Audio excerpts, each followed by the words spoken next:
बुवा म हजुरलाई एउटा प्रश्न सोध्छु आज वैशाख महिनाको अक्षय तृतीयाको महत्त्व भनिछ त अक्षय तृतीया भनेको चाहिँ के हो भने यो परशुराम भगवानको जन्म जयन्तीको दिन हो।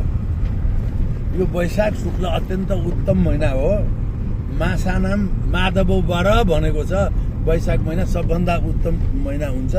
सबभन्दा महिना उत्तममा कार्तिक भन्दा उत्तम माघ भन्दा उत्तम वैशाखमा पनि अक्षय तृतीया सबभन्दा महत्त्वपूर्ण तिथि हो। अब यो अक्षय तृतीयाको दिन भगवान शिवजीको पनि विवाह भएको पार्वतीको साथमा, अनि गोमाको साथमा पनि शिवजीको विवाह भएको दिन हो। यो अक्षय तृतीयाको दिन चाहिँ विशेष गरी सातु सर्वत दान गर्नु भनिएको छ। अक्षय भनेको जति पनि अरू चाहिँ जति दानहरू छन् जे छन् त्यो चाहिँ सकिन्छ, खाइन्छ, जान्छ। तर यो चाहिँ अक्षय तृतीया दिन गरेको दान चाहिँ कहिले पनि मर्दैन, अक्षय हुन्छ, क्षय हुँदैन। त्यसो भएको कारणले जति अक्षय हुन्छ कहिले पनि नाश दिँदैन। त्यसै कारणले यो अक्षय तृतीयालाई चाहिँ विशेष महत्त्व दिएको छ। सातु सर्वत चाहिँ किन दान गर्ने त भयो? अब यो गर्मी समेत भयो। अब सबभन्दा महत्त्वपूर्ण कुरो के छ भने यो जौ चाहिँ सबभन्दा महत्त्वपूर्ण अन्न हो।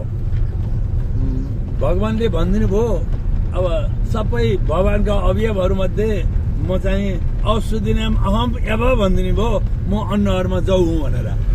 त्यसैले त्यो जौ चाहिँ भगवान नारायणै हो। त्यसो भएको कारणले गर्दाखेरि अब त्यो महत्त्वपूर्ण अन्न चाहिँ प्रयोग गर्ने। अब यो चाहिँ भर्खर पाकेको छ, यो चाहिँ न्वागी गर्ने। अनि सर्वत्र चाहिँ के हो भने गर्मी छ, यो गर्मीको बेलामा अब मान्छेलाई त्यो पनि छ। शरबत चाहिँ अब गर्मीको बेला छ, अब घामले अत्यन्त पेलेको छ। यस बेलामा हामीले जलदान गऱ्यौँ भने, शरबत दान गऱ्यौँ भने, काँक्रा दान गऱ्यौँ भने, पङ्खा दान गऱ्यौँ भने, छाता दान गऱ्यौँ भने, लट्ठी दान गऱ्यौँ भने, जुत्ता दान गऱ्यौँ भनेदेखि त्यो अक्षय फल हुन्छ। त्यसै भएको कारणले यो दानलाई विशेष महत्त्व दिएको छ। अलिक ठुलो दान गर्नु केही मन छ भने अक्षय तृतीयामा गर्नु, अक्षय तृतीया दिन गरे हुन्छ। त्यही भएर शिवजीको नि यही दिन बिहा भयो हो। अक्षय तृतीया दिनको लागि केही सायद हेरिदिनु पर्दैन भन्ने छ। अक्षय तृतीया अनि त्यसपछि यो विवाह पञ्चमी, श्री पञ्चमी, त्यसपछि दसैँको जुन दशमी छ त्यो दिन चाहिँ जे गर्दा पनि सायद हुन्छ। त्यसलाई कतै पनि पात्रो सात्रो हेरिरहनु पर्दैन भन्ने बताइएको छ। यो महत्त्वपूर्ण तिथि हुन्। अब रुद्री जुर्दैन तृतीया दिन कहिले पनि, तर अक्षय तृतीया दिन रुद्री गरिन्छ। नत्र पूर्णिया दिन रुद्री हुँदैन, जनी पूर्णिया हुन्छ। कुनै पनि तृतीयामा रुद्री जुर्दैन, तर अक्षय तृतीया भनेको छुट्टै हो।